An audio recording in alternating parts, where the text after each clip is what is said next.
What's up, everyone? It's Matt. I hope you're doing well. And I just wanted to give you, as we're ending this year, just a quick 1 or 2 minute breakdown of what we're seeing in the market, what that means for you, and what that looks like going forward. So the hot topic, as everyone has kind of pointed out, is interest rates. They're no longer 2%, and truthfully, I want to set the expectation and tell you they're probably never going to be 2 or 3% again for at least a very long time. And the average interest rate over the past 40 years, 50 years has been around that 7%. So right now we're under that at around 6% with the mortgage rates being around there right now. They change all the time. But the interest rates have come down for the past several weeks. Now, really what that means for you all is just it's getting a little less crazy, and reason why it was so expensive is that the market was going into a period of shift with high inflation and uncertainty. And as inflation is coming down with the Fed's decisions to raise the interest rates of interbank lending the way that they have, it means that, and we're seeing the CPI reports follow in step with that inflation report coming down step by step.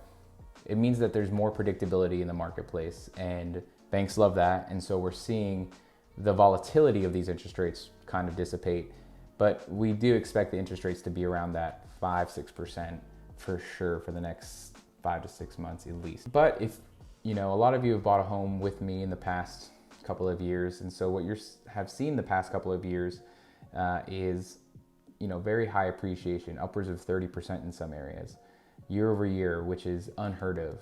But what we're going to see going in the future is we're probably going to see single digit appreciation around the 8 to 9% range here in Nashville in certain areas, as well as maybe a little bit higher in developing areas.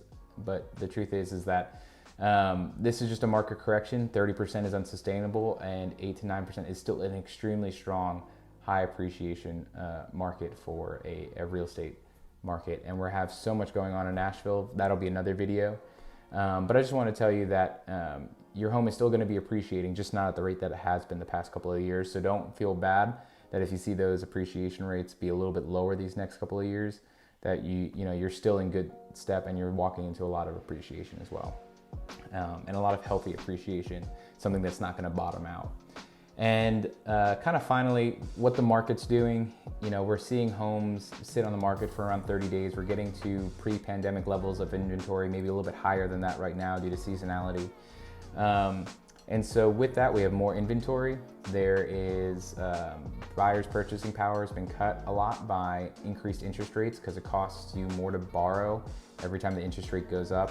We're seeing that the appreciation that has happened, this massive appreciation in just 2 years, has, for the same home that you bought, which you're sitting on appreciation for, it might be someone else's first home or second home, and a home that was $400,000 or $500,000, $800,000, $900,000, a year or two ago is now $600,000, $700,000 or $1.2-1.4 million. And so, with it being more expensive and the homes costing more, we're seeing more people move out of the market, which means we're also seeing sellers having to offer more concessions to the buyers that are in the market, whether it's lowering the price or whether it's closing cost concessions or 2-1 buy downs of the rate, which we can go into that in another video as well. But all that to say, if you're looking to buy, if you're looking to cash in on your value, know that in the end, even though you might have to offer concessions, in the next year or two to get your home sold, especially in the next 3 to 4 months, which I don't think many of you are, but more to the point, if you were, you might have to offer more concessions, but at the same time, you're going to be able to get more concessions from the seller, which means, if they cover closing costs, that means there's more cash in your pocket. If you pay a 2-1 buy down, that means, or a 3-1 buy down, you'll have a lower interest rate for the first several years of your loan, and be locked into today's interest rate. So there are still benefits if you're looking to buy a second home, invest in property, have family or friends purchase. Know that it's not all gloom and doom, that there is more opportunity, more room for negotiation, and have a lot more choice than you've had the past 2 years. Because before, a home would go on market and there would be a line out the door, and now a home might sit for a while and you can choose between the homes instead of having to rush and kind of almost have to be in a bidding war with somebody else. So that's my update for the end of the year. I hope you're doing well. I hope you finish off this year strong, and give me a call. I would love to see you, and we'll talk soon.